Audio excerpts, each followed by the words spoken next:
नमस्कार मित्रांनो.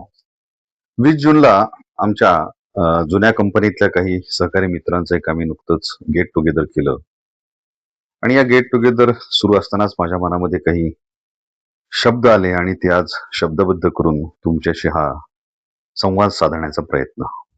Get together. काळ पुढे जातो, कॅलेंडरवरील तारखा बदलत जातात. पदं बदलतात, पत्ते बदलतात. केसांमध्ये पांढरेपणा उतरतो. पांढऱ्याचे आपण काळे केलेले असतात, ते पण गायब होतात आणि तिथं गुळगुळीत एअरपोर्ट कधी होतो हे समजतही नाही. बेल्टच्या आत असणारं पोट हळूहळू बेल्टची सीमा सोडून कधी रिलॅक्स होतं त्याला आपण आवरू शकत नाही.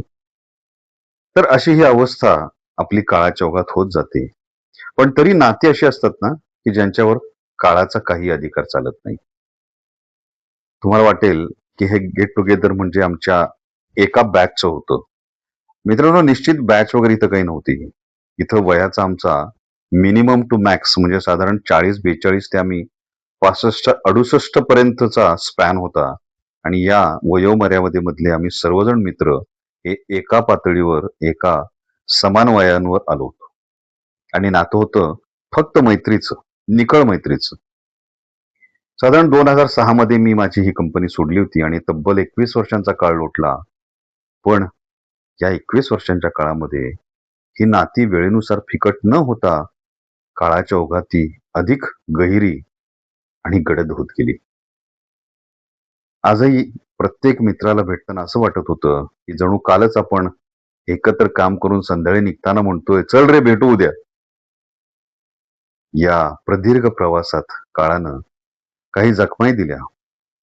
आमच्या टीम मधल्या 3 जिवलग सहकारी आज या जगात नाहीयेत. त्या संध्याकाळी त्यांची जागा रिकामी होती, पण आठवणी मात्र प्रत्येक खुर्चीवर विसावल्या होत्या. त्यांच्या नावाचा उल्लेख होताच काही क्षण सर्वजण निशब्द होत होते आणि मनाने त्यांना पुन्हा एकदा जवळ घेत होते. आज प्रत्येकाचं आयुष्य वेगळ्या वळणावर आहे. कोणी मोठ्या पदावर पोहोचलंय, कोणी स्वतःचा व्यवसाय उभा केलाय, कोणी निवृत्तीनंतरचा प्रत्येक दिवस आनंदानं आणि समाधानानं जगतोय. पण कालच्या त्या संध्याकाळी सगळे पुन्हा एकदा तरुण झालो होतो, जणू काही गद्दे 25शीतच.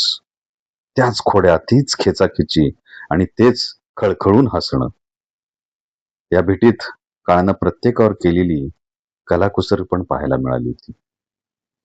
पूर्वी ऑफिसमध्ये जिथं 2-4 पायऱ्या आम्ही सटसट बोलता बोलता चढत होतो, तिथंच काही सहकारी जरा सावकाश चल रे असं म्हणून आपल्या गुडघ्याला प्रेमानं सांभाळत एक एक पाऊल टाकत होते.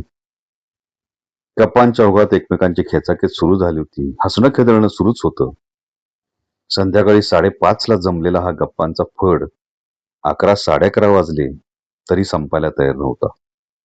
पण काळाचं आणि वेळेचं भान हे सर्वांनाच असतं आणि ठेवावं लागतं. शेवटी रात्री 11:30 वाजता आम्ही सर्वांनी भावपूर्ण एकमेकांचा निरोप घेतला. डोळ्यात पाणी आलं आणि पुन्हा एकदा जाणवलं, की आयुष्याची खरी कमाई ही बँकेतल्या शिलकीवर नव्हती, तर या कमावलेल्या मित्रांमध्ये होती. या सर्व आनंदाच्या सोहळ्यामध्ये मुख्य भूमिका आमची होती ते आमचे एक्स बॉस. अहो बॉस कसले, जीवाभावाचे मित्र म्हणा ना, प्रकाश नाईक सर. आज आता समुद्रापलीकडं इंग्लंडमधल्या मँचेस्टरमध्ये असतात. पण भारतात आले की आमच्या मैत्रीचा हा उत्सव ठरलेलाच असतो. अंतर हजारो किलोमीटरचं असलं तरी मनामधलं अंतर कधीच वाढलं नाही. आणि हा सोहळा अविस्मरणीय करण्यामध्ये आमच्या सहकारी श्री दत्ता भाऊ यांनी खूप अथक परिश्रम घेऊन सगळ्यांच्या वेळा जमवून घेऊन हा सुवर्ण क्षण सर्वांना अनुभवायला दिला आणि परत एकदा सगळेजण नॉस्टॅल्जिक झालो. म्हणून म्हणतोय मित्रांनो, ही गेट टुगेदर्स करत जा, भेटत जा, वेळ काढा.